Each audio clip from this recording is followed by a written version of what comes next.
Bayou Billy. When I first saw this game cartridge with the Crocodile Dundee type dude on the front cover, and it was made by Konami, which made Castlevania and Contra, I knew this was going to be awesome. Right, let's get after this bad boy.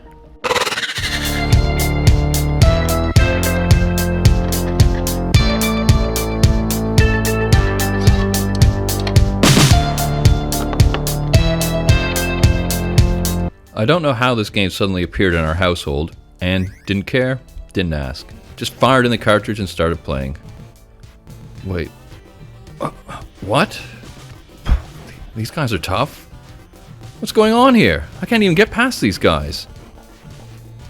This is too hard. And then suddenly, it dawned on me. This is why the game suddenly appeared in our household. The game is too hard. The owner was sick of the sight of it and wanted nothing to do with it. Where did that chicken pop out of? Is that the chicken from Castlevania? Well, like that would happen in real life anyway. Or would it? Ooh.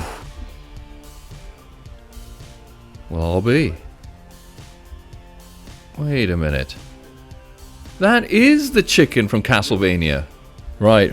Well, that game's way too hard. Let's play the practice level so we can actually see what the game looks like. And this is the only reason why these are in here, because the game's too hard and you'll never get to these stages. Or is it? Actually, if you play and beat the practice levels, you get bonus items which you desperately need to play the game.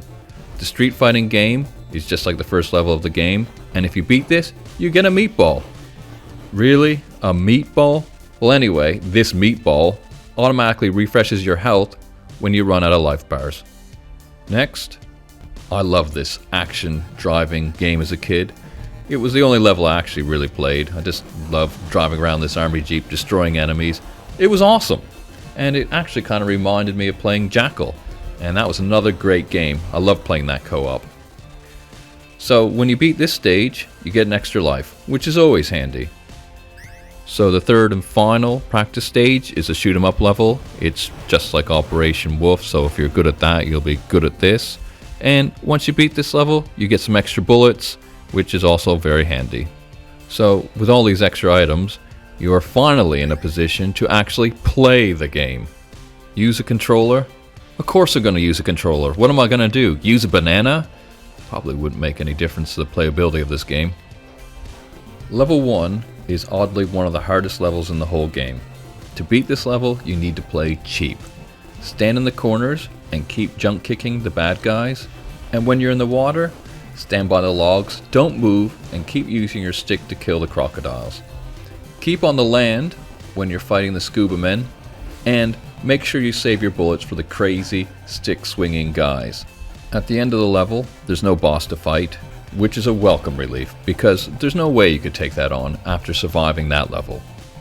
Level 2 is just shoot at everything that moves. It's a super easy level. I don't think I've ever died in this level ever. And the boss is a helicopter. I know, a bit unrealistic.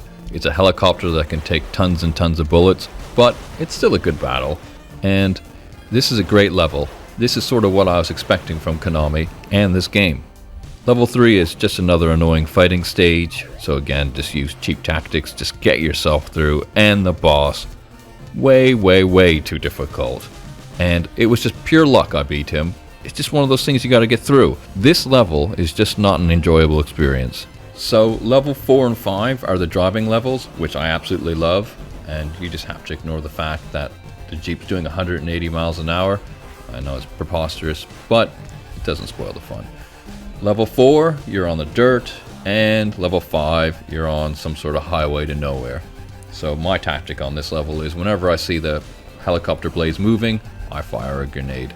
But you need to watch out for these silly rocks, which instantly kill you. But anyway, what they're doing in the middle of the road, I don't know. What I find super annoying about these levels is that when you fire a grenade, you can't attack anything on the ground. I mean, what's the story with that? After you beat level 5, you might as well turn the game off, because from here on in, it's just major frustration everywhere you turn. But if you want to see more of this game, level 6 is another fighting level again.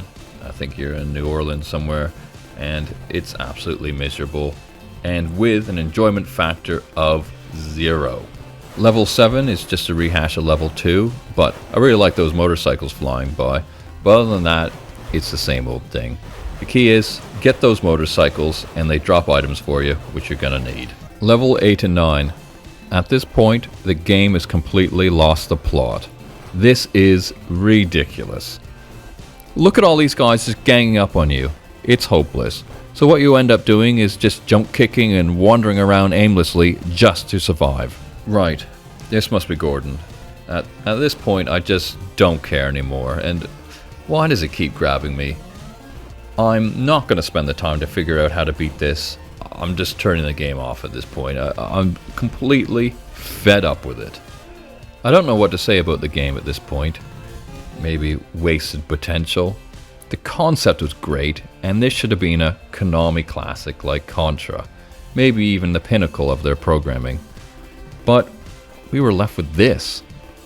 Konami had the best programmers in the world at this point. The game is just too hard, and you can't just pick it up and play. And it's not an enjoyable experience. Will I ever play this again? Maybe.